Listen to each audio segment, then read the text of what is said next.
Good morning guys, welcome to the channel maths concept academy. मेरा नाम रवि, मैं आपके लिए मैथमेटिकल कंटेंट साथ ही साथ केवीएस के अपडेट लेके आता हूं। तो आज हमारा चल रहा है डे 6, ठीक है ना। ऐसे ही करते करते देखना, एक दिन डे 100 तक पहुंचेंगे और उस दिन आपके पास वोकैब में कम से कम 2000 प्लस वर्ड्स होंगे। चेक कर लेना, ठीक है ना। और याद नहीं करने पड़ेंगे, ठीक है ना। और हम स्टार्ट करेंगे सीरीज रूट वर्ड। तो जो नया है वो पहले वाले लेक्चर देख ले इंग्लिश में। तो आज जो पहला रूट वर्ड है that is rect, RECT, rect. Rect का मतलब सीधा होता है। इसे कई सेंस में सही भी कहते हैं, सही करना, ठीक है ना। तो पहला वर्ड इससे आता है, जैसे आपने सुना होगा रेक्टिलिनियर मोशन, पता है ना, सरल रेखा में जो मोशन होता है, कार चलाना, बाइक चलाना, रेक्टिलिनियर मोशन। दूसरा रेक्टिफाई, जैसे मैंने कहा प्लीज रेक्टिफाई योर मिस्टेक, मतलब अपनी मिस्टेक सही करो। तो याद करने का सबसे सही तरीका क्या है बच्चों, इन वर्ड को आप अपने डेली लाइफ में यूज करो। जैसे रेक्टिफाई वर्ड को तो मैं यूज करना शुरू कर दिया था, आप भी कर सकते हो, ठीक है ना। तो रेक्टिफाई यूज करना शुरू करो, ठीक है। अगला आपके पास आता है, थर्ड वन इज रेक्टिट्यूड। तो इसका मतलब हो जाता है सीधापन। ये सीधापन एक्चुअल में स्ट्रेटनेस के शो करता है, वो भोला भाला सीधापन में शो नहीं होता, ठीक है ना, याद रखना। रेक्टिलिनियर हो गया, ठीक है ना। तो अगला जो आपके पास है वो बहुत ज्यादा पूछा जाता है आजकल, ठीक है ना। तो देखो क्या है रूट वर्ड अगला, जैसे आपको पता है, जैसे अगला वाला है डॉर्म या फिर SOM, सोम। इसको कहते हैं टू स्लीप। अब सुनना, जैसे पहले वर्ड ये वाला जब मैंने सुना था डॉर्मेंट, मतलब सोया हुआ, मतलब अस्लीप। सेकेंड इंसोम्निया, सोम आ गया ना, इन मतलब नहीं, इनएबिलिटी टू स्लीप, जिसको नींद ना आने की बीमारी हो, ठीक है ना। तो आप ऐसे यूज कर सकते हो, we are suffering insomnia due to KVS, बस याद हो जाएगा। Third one somnambulist, SOMNAMBULIST, somnambulist. इसको कहते हैं वॉक्स इन हिज स्लीप, मतलब नींद में चलने वाली बीमारी, ठीक है ना। अगला आता है सोमनोलेंट, SOMNOLENT, सोमनोलेंट मतलब फीलिंग स्लीपी। अगला होता है सोमनोलोक्वेंट, का मतलब होता है स्पीक इन स्लीप, मतलब नींद में बोलने की बीमारी। देखो लोक्यू मतलब होता है बोलना, टॉक। SOM मतलब होता है स्लीप। तो देखो रूट वर्ड का फायदा समझे कितना आसान है। रूट वर्ड से क्या होगा, आपको चीजें याद नहीं करनी पड़ेगी, आपको चीजें समझ आ जाएगी। हर क्लास को सीरियसली लो, आपको मौका आने वाला है DSSB PRT का पेपर, जो भी फॉर्म भरे गए थे उसका पेपर मार्च में आने वाला है, ठीक है। अगला रूट वर्ड है दैट इज एक्वा। एक्वा तो पता है पानी, तो इससे एक वर्ड आता है एक्वेटिक, जो कि आपको पता है जिसे कहते हैं जलीय, जैसे एक्वेटिक एनिमल, एक्वेटिक प्लांट्स। दूसरा वर्ड आता है एक्वेरियम, ये तो पता है ना, मछली रखने वाली जगह, जो पॉट सा होता है या जो कंटेनर सा होता है। अगला वर्ड आता है एक्वाकल्चर, देखो नाम से ही समझ आ रहा है कि क्या है, तो इसे कहते हैं जल कृषि। अच्छा, मैंने केरल में एक चीज देखी, मैं वो आपको समझाता हूं, वो आपके लिए हो सकता है, कईयों के लिए नया हो। एक्वापॉनिक्स, सुनना, एक्वापॉनिक्स क्या होता है।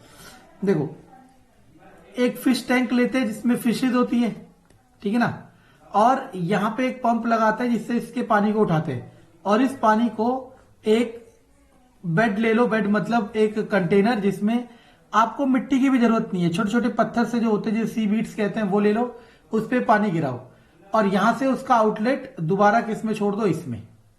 अब सुनना होगा क्या, जो फिश वेस्ट निकालेंगे, नाइट्रोजनस वेस्ट निकालेंगे, वो पंप के थ्रू, इस पानी के थ्रू कहां जाएगा, इन प्लांट्स पे, और ये प्लांट्स उस नाइट्रोजनस पानी का नाइट्रिफिकेशन करेंगे और उसे कन्वर्टेड करके यहां भेज देंगे। समझ आ रहा है मैं क्या कह रहा हूं। और ये प्रोसेस साइक्लिक होगी, तो इसका जो वेस्ट होगा फिशेस का, वो प्लांट्स के लिए फर्टिलाइजर का काम करेगा, मतलब वो प्लांट को न्यूट्रिशन देगा, और प्लांट में आपको एक्स्ट्रा मेन्योर या फर्टिलाइजर कुछ भी नहीं डालना, इवन सॉइल भी नहीं डालनी, सिर्फ उनको छोटे छोटे से जो पत्थर से होते हैं जिसे एक्वे, वो भी चल जाएंगे, ठीक है ना, इन्हें थोड़ा सा फूड देना पड़ेगा, and that setup is called aquaponics. और ये फ्यूचर है, this is future of food, ठीक है ना, फिश भी खा सकते हो और वो भी कर सकते हो, ठीक है ना।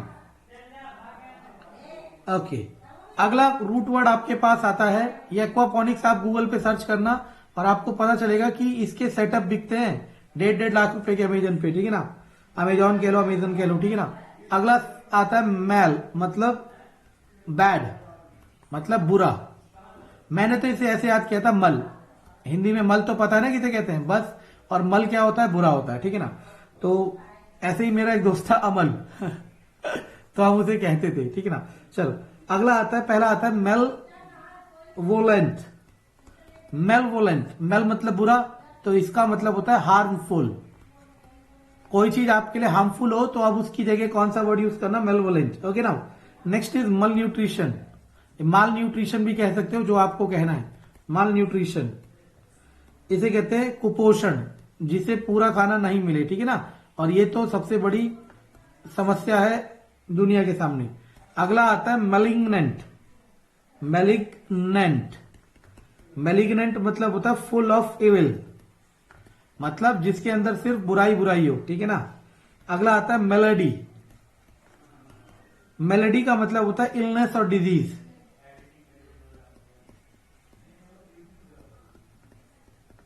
देखो यहां पे रूट वर्ड बस आपको ये सेंस दे रहा है कि ये बुरा होगा, और बाकी आपको सेंस क्रिएट करना है या याद करना है, जैसे भी करो।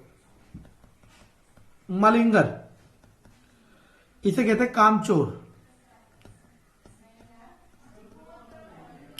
आप ये वाला वर्ड तो हमने कैसे याद किया था, आपका कोई भी फ्रेंड, ग्रुप में मानो 4 जने हैं, कोई एक फ्रेंड कामचोर है तो उसके नाम को लिखे कि दिस इज, ही इज मलिंगर, बस, और एक बार उसे मैसेज भेज दो, आपको जिंदगी भर याद हो जाएगा। अगला होता है मेलेडिक्शन, MELEDICTION, मेलेडिक्शन। मेलेडिक्शन का मतलब होता है अभिशाप, जैसे भी लिखते हैं, मुझे एग्जैक्टली नहीं आता। और एक और वर्ड होता है that is called benediction. Ben का मतलब होता है, जैसे इसका बुरा होता है, बेन का मतलब होता है अच्छा। कभी सुना ना, आई एम योर बेनिफिशियरी, ठीक है ना। बेनेडिक्शन का मतलब होता है आशीर्वाद। तो आप इसे एज अ एंटोनिम सिनोनिम भी लिख सकते हो कि मेलेडिक्शन मतलब अभिशाप, कर्स मतलब श्राप जिसे कहते हैं, और बेनेडिक्शन मतलब आशीर्वाद, दुआएं देना, ठीक है ना। ओके ओके, तो अब देखो अगला रूट वर्ड हमारे पास आता है, ओके, अगला रूट वर्ड हमारे पास आता है क्रीड।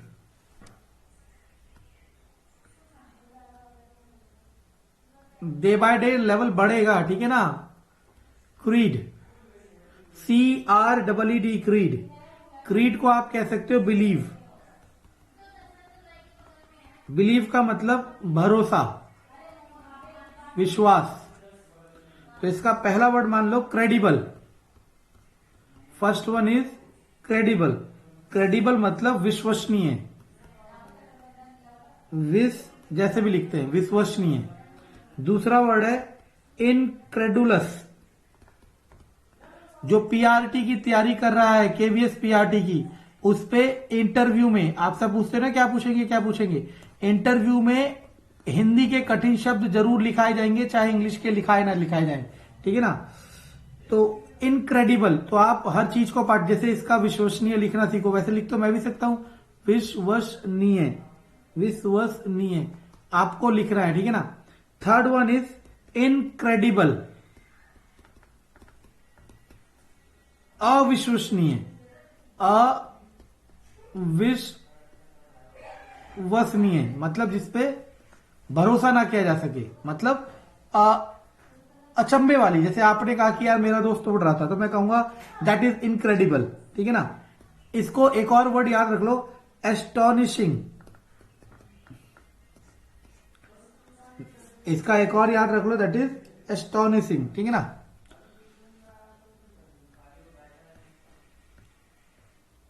अगला रूट वर्ड आता है आपके पास लाइक फैक्ट, FACT फैक्ट, या फिर FRAG फ्रैग। इसका मतलब होता है तोड़ना या टुकड़ा, ठीक है ना। तो इसका पहला वर्ड ले लो फ्रैक्चर, फ्रैक्चर तो पता है ना। दूसरा फ्रेगाइल, कभी ये वर्ड आपने सुना है, this is fragile item, this is fragile item मतलब वो टूट सकता है, ठीक है ना। अगला आपके पास आता है फ्रेगमेंट, थर्ड वर्ड आता है फ्रेगमेंट। फ्रेगमेंट तो पता है ना, आपको पता है असेक्सुअल रिप्रोडक्शन का 2 तरह के रिप्रोडक्शन होते हैं, ये सब आपके पार्ट सिलेबस का पार्ट है। एक होता है सेक्सुअल रिप्रोडक्शन, एक होता है असेक्सुअल रिप्रोडक्शन। लैंगिक जनन, अलैंगिक जनन। सेक्सुअल रिप्रोडक्शन में एक मेल और एक फीमेल चाहिए होती है, और इसमें अकेला ऑर्गेनिज्म अपने ऑफस्प्रिंग प्रोड्यूस कर सकता है।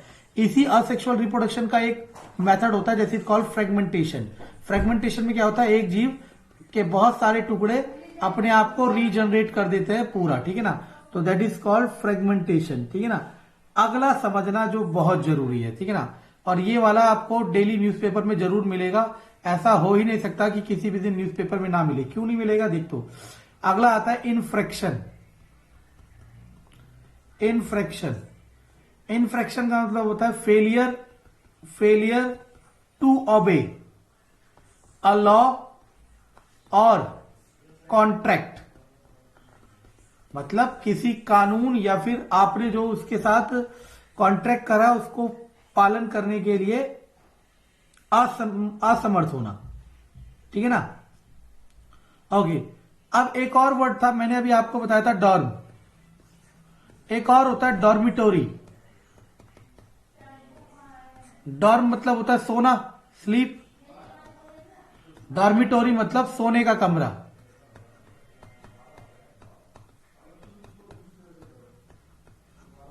ठीक है ना। ओके ना, आज का होमवर्क है आपके पास, ठीक है ना। तो आज का होमवर्क है आपके पास, आगे एक और रूट वर्ड है, पहले उसे ऐड कर देता हूं, वो वाला छोटा सा है, ठीक है ना। तो अगला रूट वर्ड है ओमनी। ओमनी मतलब होता है फॉर ऑल या सब जगह,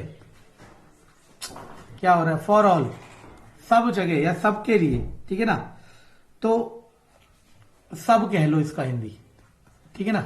ओके, जैसे आपको पता मारुति सुजुकी के कार ही है ओमनी। मैंने आपको पहले दिन ही कहा था, जैसे एक वर्ड था पेनेसिया। चलो एक होमवर्क तो यही हो गया, यहां लिखते रहते हैं, ठीक है ना। पेनेसिया मैंने कहा था बहुत क्लिनिकों में पेनेसिया मिलेगा, इसी तरीके से मारुति सुजुकी की इस कार ओमनी का नाम इसलिए रखा कि ये सबके पास मिलेगी, इसलिए कि हर कोई खरीदे। एक वर्ड होता है ओमनी साइंट, जिसको कहते हैं सर्वज्ञानी, जो हर चीज जानता हो। एक होता है ओमनी प्रेजेंट, जिसे कहते हैं सर्वत्र, जो हर जगह उपस्थित हो।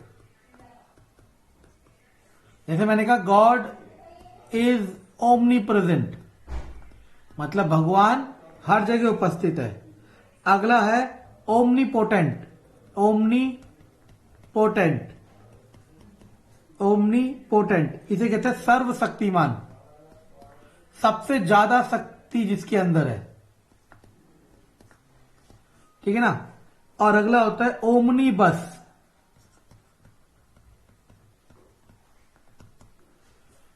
बहुप्रयोजन। बस तो पता है ना, जिसका इस्तेमाल करते हैं। तो ओमनी बस मतलब एक ऐसी चीज जिसका हर कोई इस्तेमाल कर सकता है, ठीक है ना। तो आज का जो आपके पास होमवर्क है, एक हो गया पेनेसिया, एक हो गया बिब्लियोपोल, एक हो गया एक हो गया सोचो सोचो सोचो सोचो, हो गया एक हो गया, क्या लिखे, अच्छा मीसो बिब्लिक, ठीक है ना। एक हो गया मीसोगैमिस्ट,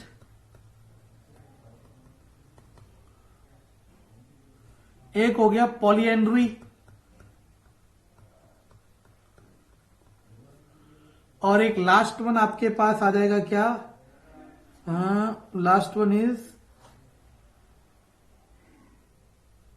क्या दे क्या दे क्या दे क्या दे क्या दे क्या दे क्या दे क्या दे क्या दे, ओके सोफिस्टिकेटेड। सोफिस्टिकेटेड आपके साथ साथ मैं भी रिवाइज करे जा रहा हूं, ठीक है ना, बहुत साल पहले किए थे। ओके ना, ये 5 आपके क्या हो गए, होमवर्क हो गए। मैक्सिमम कमेंट्स चाहिए मुझे, ठीक है ना, होमवर्क में, क्योंकि मैं देखना चाहता हूं कितने लोग इस चीज को सीरियसली ले रहे हैं, ठीक है। तो वीडियो पसंद आए तो लाइक करें, सब्सक्राइब करें, शेयर करें। Thank you.